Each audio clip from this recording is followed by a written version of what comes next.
Vamos mais uma vez às ruas da cidade de São Paulo, conversar com a nossa reportagem.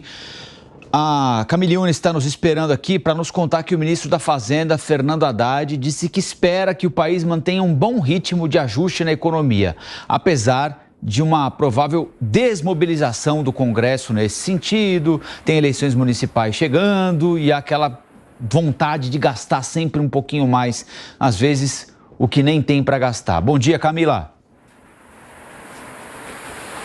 Oi, Colombo, muito bom dia para você, para a Lívia, bom dia a todos que nos acompanham aqui no Jornal da Manhã.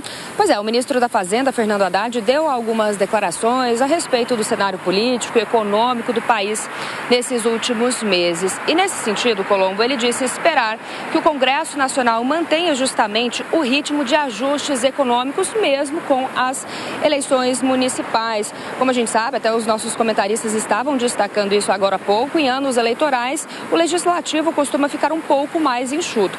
Mas o ministro da Fazenda, Fernando Haddad, disse esperar que isso não aconteça e pediu que esse ritmo, de tramitações no Congresso continue acontecendo. A gente, inclusive, separou um trechinho da fala do ministro da Fazenda, Fernando Haddad, com relação a este assunto. Vamos acompanhar.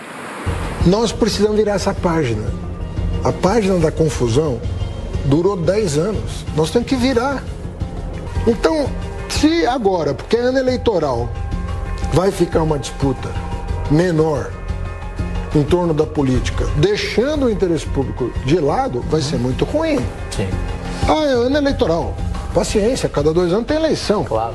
Agora, no meu projeto vai ser a cada 5 anos, viu? Porque é ano eleitoral, nós vamos sair da vibração, da boa vibe que a gente teve o ano passado, com todas as contradições, sim, porque não foi simples. Claro. E a política é a arte de superar contradições. Bom, Colombo, o ministro da Fazenda, Fernando Haddad, também cobrou uma união por parte dos parlamentares. Disse o seguinte, que não dá para ser do jeito que alguém quer.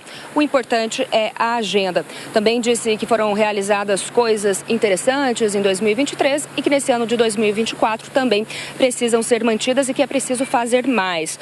O ministro da Fazenda também cobrou a união dos 3 poderes, destacou a atuação do Supremo Tribunal Federal e disse o seguinte, que o STF tem tomado, abre aspas, decisões para não desarrumar a casa ainda mais do que está. Fecha aspas. O ministro da Fazenda, Fernando Haddad, disse que deve finalizar a regulamentação da reforma tributária ainda este ano, até o final deste ano, que é essa a expectativa e que deve enviar, portanto, nessa proposta, esse texto, até o dia 15 de abril ao Congresso Nacional. Essas declarações que foram dadas pelo ministro da Fazenda, Fernando Haddad, elas foram dadas durante uma entrevista ao canal do senador Jorge Cajuru neste final de semana. Colombo. Valeu, Camila. Camille Yunes ao vivo, direto de São Paulo. Curioso como o pessoal fala nesse ano vai ser, esse ano não sei o quê. Esse ano daqui a pouco já foi, né, Amanda e Vilela? Já passou 1/3 do ano já e não, esse ano será, esse ano pode ser, esse ano, dia 8 de abril já, mas enfim, não é? Cada um tem o seu calendário. É o ministro Good Vibes, Amanda. Dá para manter o que ele chama de boa vibe na relação do Congresso com a Câmara, do governo com a Câmara especialmente, mas com o Senado também, todo mundo no mesmo passinho, apesar da eleição e dessa vontade de gastar um pouco mais? Está mais difícil esse ano, né, Colombo? Eu acho que essa impressão que passa, o governo mais desorganizado, mesmo os ministros, eu acho que as prioridades do governo com essa queda de popularidade recente do Lula, ele tentando rearrumar a casa, talvez seja necessária uma reforma ministerial antes do que ele planejava em outubro. O ministro Fernando Haddad foi muito feliz nos seus primeiros meses, seu primeiro ano à frente da pasta, porque ele conseguiu aprovar tudo que ele queria, né? Desde a PEC da transição. Gente, a PEC da transição foi aprovada antes do governo Lula assumir. Na presidência da Câmara, você tinha o Arthur Lira, que era um apoiador do presidente Bolsonaro, que literalmente vestiu a camisa do ex-presidente com o Bolsonaro em 2022, na época da eleição.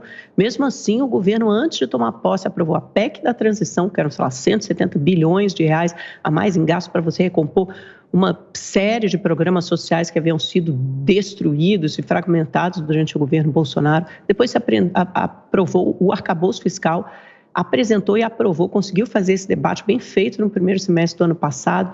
No meio do ano, avançamos para a reforma tributária. Eles conseguiram aprovar a reforma tributária antes do recesso parlamentar do primeiro semestre. E depois você teve a aprovação no segundo semestre no Senado. Quer dizer, você conseguiu colocar para frente uma discussão, uma pauta econômica boa para o país.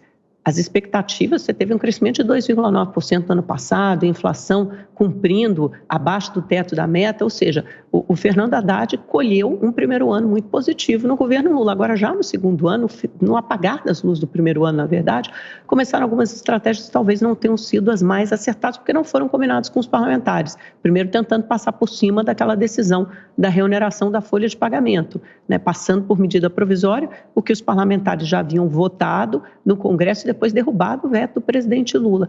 E agora tem para frente, agora teve a discussão da meta fiscal, você tem a LDO, a Lei de Diretrizes Orçamentárias vindo por aí, a gente já vai ter uma sinalização se a meta fiscal para esse ano e para o próximo ano, qual será, vai ser mantida para o próximo ano, é de 0,5% superávit, é bastante ambiciosa. E você tem a discussão agora da regulamentação da reforma tributária, está aí a agenda, então até o dia 15 de abril você tem que começar a mandar esses projetos. Mas é o que você disse, Colombo, até agora a sensação é de que o ano não começou para o governo federal, porque que projeto prioritário da agenda do governo foi aprovado, pelo menos teve um encaminhamento, tem uma direção, uma sinalização até agora? Nenhum. E aí você tem um contexto diferente. Dois contextos, eleição municipal e sucessão da Câmara em 2025, que está contaminando os trabalhos.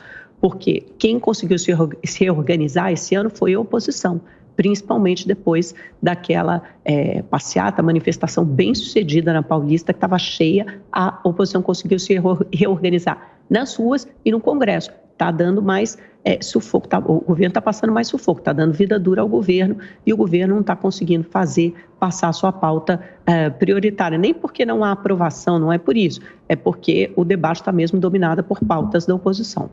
Pois é, e é importante também que o Ministério da Fazenda, que a área econômica do governo, não venha também com algumas gracinhas, tal como foi a MP da reoneração no apagar das luzes, no dia 28 de dezembro. Essa malfadada MP, que na verdade acabou dando em nada, ela levou a um conflito totalmente desnecessário com o Congresso Nacional, justamente porque ela tratava prioritariamente de temas que já haviam sido deliberados pelo Congresso. E aí, com isso, nós passamos os 3 primeiros meses do ano só discutindo essa questão. O governo tentando distensionar o ambiente, o próprio presidente da República teve que entrar em campo, tudo isso para absolutamente nada. É importante, portanto, que na relação entre executivo e legislativo tenha, acima de tudo, lealdade. Lealdade de ambas as partes para discutir, para deliberar, eventualmente fazer algumas concessões, mas para que a gente consiga seguir na pauta, avançar na pauta. Senão nós vamos continuar tendo uma situação como estamos vivendo. Um ano que, na verdade, vai funcionar pela metade, dos quais dessa metade já se foi metade. Ou seja, teremos aí cerca de 2 meses para tentar aprovar, especialmente uma pauta econômica pesada, o que é bastante difícil.